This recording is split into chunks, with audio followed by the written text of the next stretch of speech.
This is your dose of daily market wisdom with master trader Nick Santiago. Starting from humble beginnings, Nick has been beating the markets for over 2 decades. He shares with you his take on the profitable trades that will have you moving towards financial freedom in no time at all. To see an in-depth review of his track record and much more, go to inthemoneystocks.com. Welcome. This is your daily dose of daily market wisdom with master trader Nick Santiago. I'm Kerry Lutz. Today is August 11th, 2020. This is show number 95. So, Nick, what is going on in the market here? Is this the rotation taking place?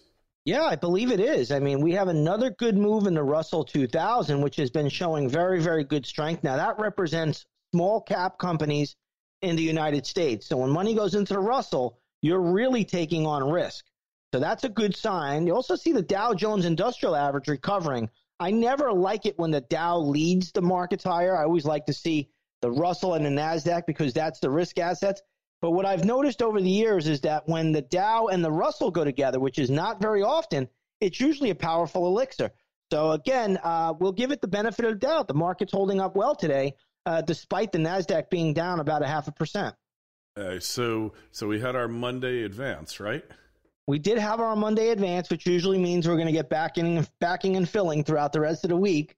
And I still think that's a very good possibility. All right. But the idea, so if the Dow and the Russell going up, there couldn't be two more antithetical indices, right? One is very narrow, high, big cap, J&J type companies, and the other is a small cap that nobody's ever heard of. That's right. So that's like, you get 30 blue chips, and you got stocks today like 3M that's in the Dow, United Health, Cigna, Honeywell, Caterpillar's making a big move today. I mean, Caterpillar's up another 2.5% today. That's having a big surge. So you're seeing money go into these large caps, these mega cap industrial type names, and then you're looking at, like you said, companies you never heard of that are in the Russell 2000, which are small caps that represent the broader 2,000 of them that are really making a nice advance. I like what I'm seeing right here. Now, with that being said, we're in the month of August. It's a summer doldrum. The volume has been very, very light, so we got to be careful here. You still can't get over enthusiastic and start chasing things up to the sky. The reality of it is here, you still got to be a little bit on the defensive side. But so far, so good for the markets. I've been staying away from tech really for the last couple of months, just simply because I thought this move would take place, and it really is. And we'll see where we go from here. But right now, so far, no problems. I love when I see the market broadening out a little bit. It's a very big positive for the overall indexes. All right. So on other news, which definitely could be having an effect upon the market, we've got Russia announcing a coronavirus vaccine today. So in other words, they figured out how to cure the common cold. That could be the case. I don't know enough about it right now to see if this is an effective drug or a legitimate drug or not, but it's worth watching. I mean, you have a lot of different countries collaborating. You have a lot of countries going to work on this stuff. I really think a good therapeutic is really all we need for this virus, and I believe we have that already. So the markets, we've had it from the beginning, and I think the creators of this virus, if there are creators of it, because it's starting to be more evident that could be the case. CCP, it's the CCP virus. That's what Epoch Times calls it.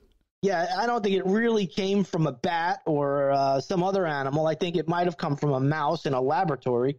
But again, I don't think these guys create anything without having a back pocket drug for themselves. So again, we'll see where we go. But the recent market price action is telling us that this thing could be somewhat behind us right here. Do they make another stand and lock people down like they're doing in New Zealand or elsewhere? But I think the United States is done with this thing. Hey, well, just to let you know, I was in Key West over the weekend. And it's bad enough you got to wear the damn mask inside, but when you go outside, you got to wear it. There could be nobody on the damn street around you for a mile, but you have to wear a mask. And just this morning, I got harassed at my gym. I went there, and they had the maximum number of people there, and they have 2 rooms. They have the exercise room, and there's like nobody there, like 6 people. And then they have the bike room where I do like abs and stuff. And there's one person in the bike room. Everyone else is in the gym. And I say, well, can I just go in there? No, you can't go. I mean, this brings out, these types of things really bring out the worst in people. People you thought were okay, were nice. You find there's a whole nother side of them, and they're caught up in the authoritarian power trip that the elite have been going through. It really is incredible. You got the mask bullies out there is what I call them. And, the scary part is I've had a few incidents myself, and all I do is pull out my phone and I say, hey, do a little due diligence, do a little research yourself and see if these masks are good for you. How do your eyes feel after about 15 or 20 minutes? Do you know that you can be sick? You could get sick through your eyes. Do you know that that's probably one of the most important things around in your body that are susceptible to all sorts of colds and viruses and any kind of bacteria? I said through your eyes.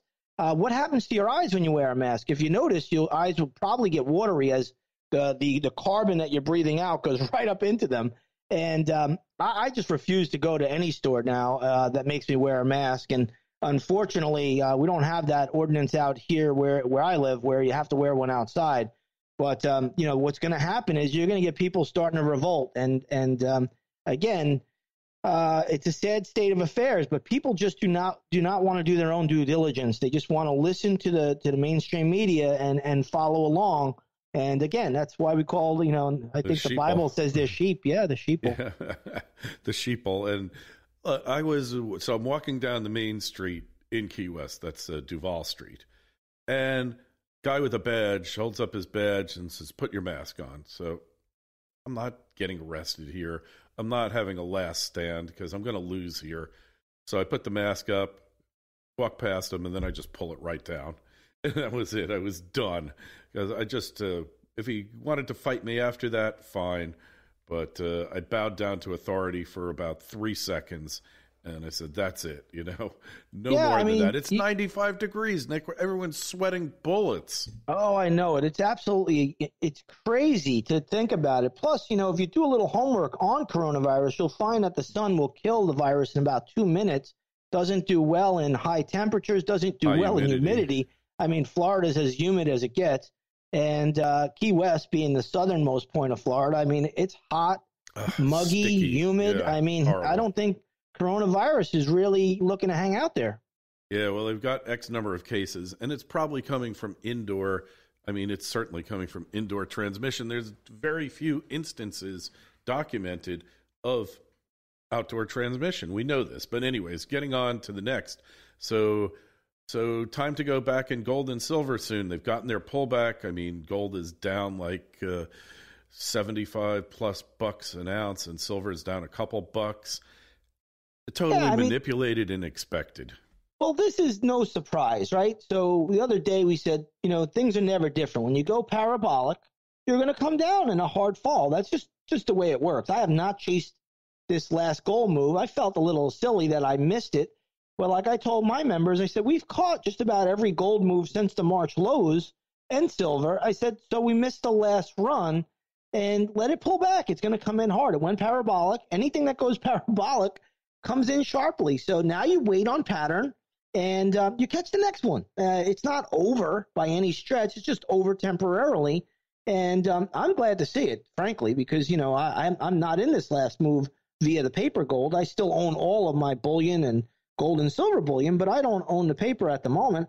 So I'm glad to see it pull back in, and you're definitely getting a hard sell today. But it's long overdue. I mean, it went, to really astronomical levels in a short run. And when you go up in that pattern, and this is why I stress chart patterns so much, when you make that formation, that parabolic type Statue of Liberty type breakout, you're going to come back in pretty sharply. And that's exactly what we're seeing today.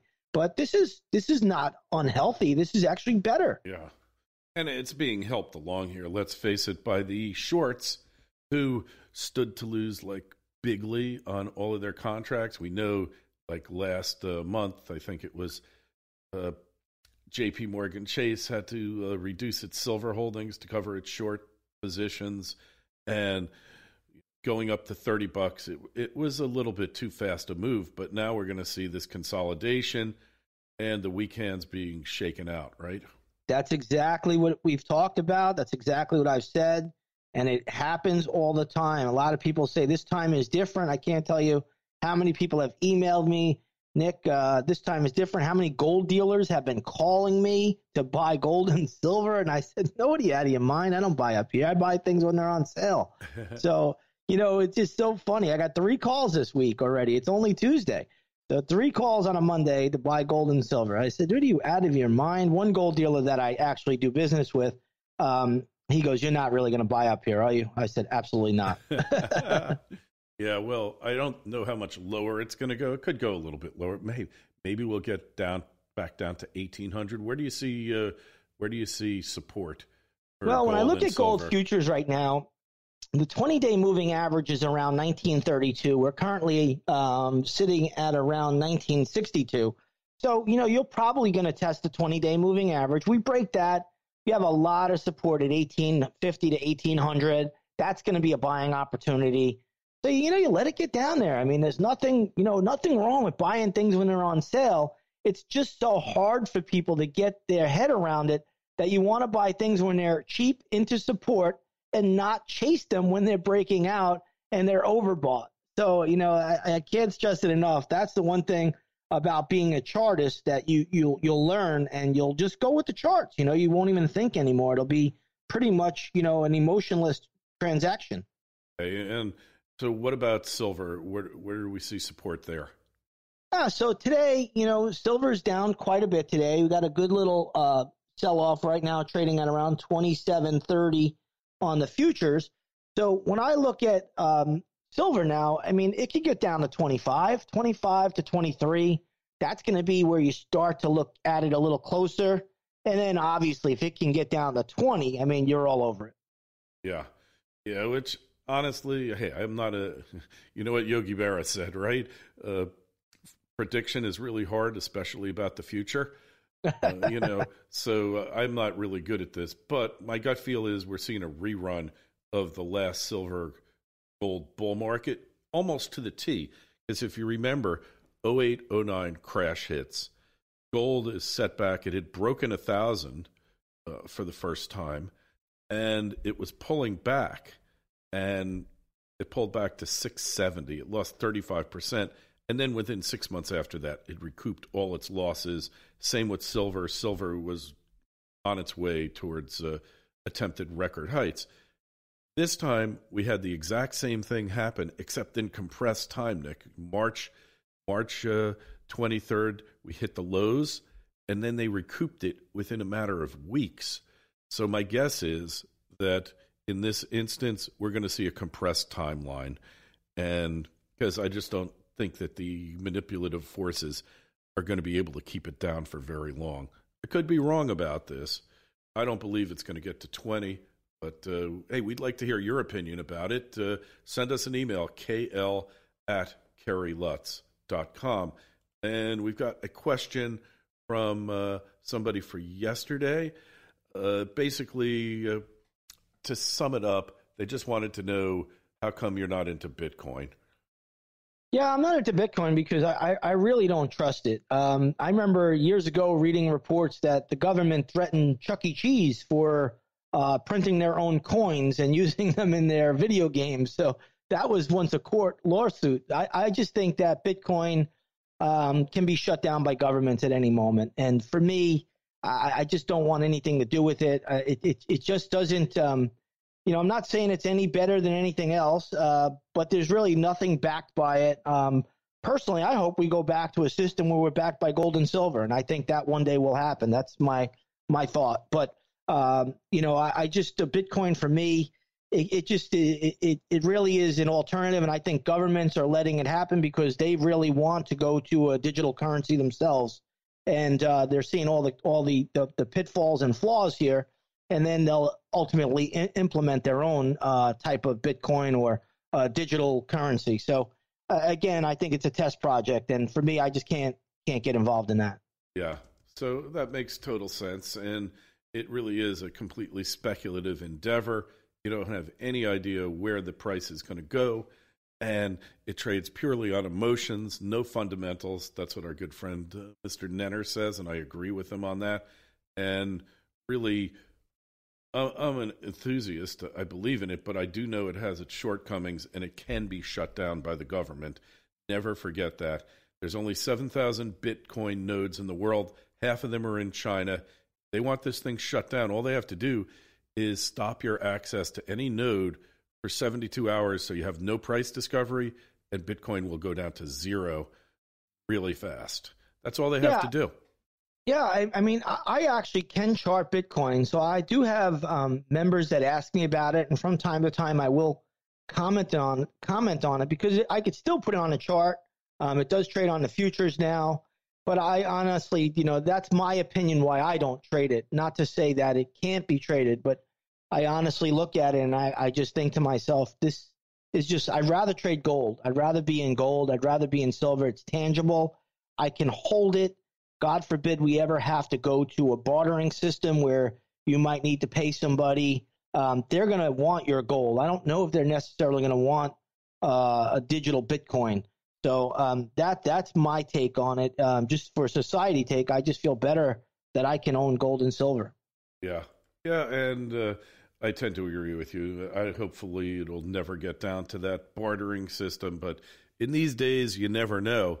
I think we'll leave it at that, Nick.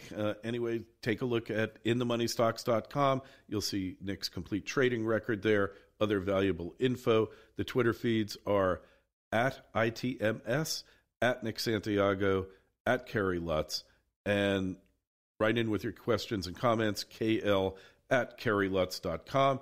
And Nick, we will pick up tomorrow. Sounds good, Kerry. And so concludes another episode of Daily Market Wisdom with Master Trader Nick Santiago. Be sure to go to his website, inthemoneystocks.com. Don't forget the Twitter feeds at ITMS and at Nick Santiago 01.